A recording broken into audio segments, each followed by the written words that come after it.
girls, especially the females, it's now so rampant that every young female wants to go in shape. Every young adult wants to be in shape. You'd hear the Coke bottle shape, the figure 8, and then you'd see that a lot of these people. Okay, for example, while I was coming around, at the office, I remember they were trying to appreciate someone who was looking a bit slim. Okay. But someone in the office just introduced his wife, who was a bit overweight. Okay. But now he is more attracted to her, and here they are celebrating someone with slim shape, and now even the big one in the office was like, no, come on, I wish I can be like you. And I'm like, come, don't be like her, be yourself. You're awesome the way you are. Sincerely, I just wish a lot of people could know that they are awesome the way they are. And then, even if there's anything you need to do, you need to just know that moderation is important. Now, what you're saying now, a lot of people mistake it for dieting. How would you relate the two? Okay. Dieting is different from being anorexic. Okay. Dieting, you've gone to see your nutritionist, and your nutritionist prescribe some kind of food you need to eat. They place you on diet, but that does not mean that you are not going to eat, or you are so concerned about your body shape to maintain the thinness. Anorexia also has to do with individual are already underweight, but they don't want to come to terms that they're underweight. If you go to your nutritionist will not prescribe a dieting that will makes you become underweight. Because there are lots of medical conditions or medical problems that is associated with to being underweight. Yes, I knew that. It's quite different. And just to corroborate what you said, our society is the one that's celebrating thinness, and that is why most of the time adolescents want to model these things. For instance, hardly will you see an advertising agent use someone that is very, very plus fat. Size. Yeah. They don't use them. They use figure 8. What we are trying to say is this kind of body shape is what is acceptable in the society. And everybody not wanting to accept themselves the way they are, want to push themselves into that particular model that the world is celebrating. But then, don't you think it's quite confusing? This generation is getting into a confused state because a lot of people are also very small statured and they are awesome the way they are. As a matter of fact, they are enviable to a lot of other people whom they actually wish could come down to that stature. And then you still see the same set of people using different drugs to increase their stature. Now they want some extra Botox, they want some increased bosom, they want some extra pads and stuff. What would you say this is? It is uncontrollable. It's a chemical reaction. What would you say this is? Well, there is something we call self-acceptance. Inability for individuals to accept themselves the way they are will pose individual to a lot of problems that will affect their mental health and their physical health. For instance, these eating disorders affect adolescent and young adults the more. Why? It will affect adolescent and young adults because this is a stage where they are looking for an answer of who am I? Yes. So, according to Eric Erickson, he said it's a stage of identity versus role confusion. Individuals want to identify who identity versus role confusion. According to psychosocial stages of development. Yes, just like I said, the youth are very confused right now. So, the point is inability for individuals to identify who they are. The reality is this issue of identity does not only affect adolescents and young adults. In fact, there are some old adults or middle adults that are battling with identity Definitely. But it's just more rampant. Yes, they cover it up and you wouldn't know. But the truth of the matter is, adolescents want to understand who am I. So in a bit to understand who am I, they want to do whatever that is acceptable in the environment. So just like what we say, especially in the Western world, what they appreciate more. And even when you go to all these boutique, if you look at the mannequins, you can't see a fat mannequin. You will see figure 8 mannequin. What does this suggest? It tells you that what we want in this world is not somebody that is on the fat side. We want someone that is thin. If you look at all our models, Miss Nigeria, Miss World and all, have you ever seen anyone that is on the big side? No. No. So, these are what adolescents feed on. And, we are in the age of social media. If you look at all our celebrities, many of them are keeping to shape, paying so much even to after keep to giving shape. birth, Yes. baby fats will be there. Definitely. Many of them go for surgery to remove those fats and just to maintain a particular thing. Even many of them go for plastic surgery. Exactly. Just to maintain a particular putting their lives at risk. That is acceptable. So if we fail to accept ourselves the way we are, understanding the fact that you are uniquely created. The word of the Lord says that you are wonderfully and fearfully made. So if you come to terms with that particular thing, that I am created in the image of God, whether I'm fat or I'm slim, the fact is I'm God's creation. So the fact is I'm God's creation. So you don't need to be like another person to the point that you affect your own mental health or your physical health. Because all this eating disorder, though they are psychological, but they have a lot of medical problems that is associated to them. So individuals need to be very careful. Accept yourself. Even if you are short, accept yourself. And carry yourself with esteem. And one of the reasons why people go into all this eating disorder is because of low self-esteem, self-worth. People understand the fact that, self-worth is the particular word you place on yourself, and you just feel that I'm nothing. And because maybe you get to a gathering and nobody reckon with you because you're not that attractive, you get. So you just want to flesh some things up so that you also will be accepted in the environment. And but the fact is, you can't be acceptable in the environment if when you're not accepted by yourself. So get. Self-acceptance is very, very important. Thank you very much, Mrs. Lydia. I'll be introducing the next guest. Used to be the former HOD, Dietetics Department, University College Hospital, UCH Ibadan. Now, she's a senior lecturer, Bowen University, and also a dietitian consultant, Bowen University Teaching Hospital, Ogbomosho.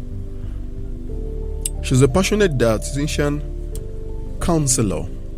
She's also a teacher, a wife, mother, and grandmother. In person of Dr. Mrs. R.A. Fakunle. After this break, I'll be establishing a call with Dr. Mrs. R.A. Fakunle. I'll be right back.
Dr. Mrs. R.A. Fakunle.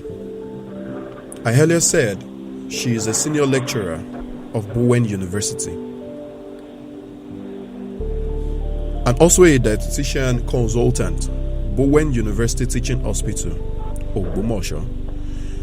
Ma, doctor, you're welcome on the show, ma. Thank you very much. Thank you. Ma, on the show, we know you are unavoidably absent from the studio today, and we really appreciate how much you have sacrificed to be on the show today with us. Thank you very much, doctor. Thank you. Thank you. Okay, doctor, we're treating a topic. I told you earlier about it, eating disorder. What would you tell us from your professional view as a dietitian about eating disorder? Yes, thank you very much. Eating disorder is an abnormal eating behavior by a Okay. person, which negatively affects the mental and physical health of that person. Okay. And we have some types of eating disorder. So I'll just mention a few and then link it to nutritional management. Because there's no way you talk about eating disorder without calling in a dietitian. The nutritional intervention is a vital part in the therapy of eating disorder. So we also have a psychologist in the studio in person of Mrs. Lydia Adeladon. Okay. Yes. Thank you. Okay. So Mrs. Lydia Adeladon, we're on to Dr. Mrs. Fakunle. You're welcome, ma. You're welcome too. You're welcome. So please go ahead. What would you say professionally is eating disorder, ma? Yes. Thank God the psychologist is there because it's a team management. When I bring in as a nutritionist, she comes in as a psychotherapist. And for example, talking about anorexia nervosa, that eating disorder is a person who thinks he's overweight while he's severely underweight and wants to now get more thinner. That is terrible. Very terrible, ma. Very terrible. And in the long run, it's going to affect the organs. It's going to destroy the kidneys, the liver, and the brain. And that's what we call, malnutrition. Malnutrition. Malnutrition. Malnutrition comes in two ways. It could be the person being underweight or overweight. And in anorexia nervosa or bulimia nervosa, there is going to be this condition of being underweight. And in binge eating, which is another eating disorder, it's going to end up with the person being overweight or obese. So you see that in the therapy, in the managing eating disorders, the nutritionist or dietitian is very important. Very important. And then some of the causes of these eating disorders, you find them among these young adolescents, more with females, who sometimes will be genetic, but they feel that just personality traits, they feel better when they are thinner, not knowing the disadvantage it is to their health. And the media too, sorry to say, is not even helping us. Yes, to collaborate that, the psychologist in the studio made reference to that, and it's a double plus that you're also making reference to the media as not helping in propagating the right message to the youths at large. Yeah, because when they kind of produce these people for adverts, they believe that when a lady is thin, the lady does not have to be thin to be able to go out for advertisement. It has to be somebody on the normal weight, with the normal ideal body weight, not being underweight. That is where we, the dietitians, come in.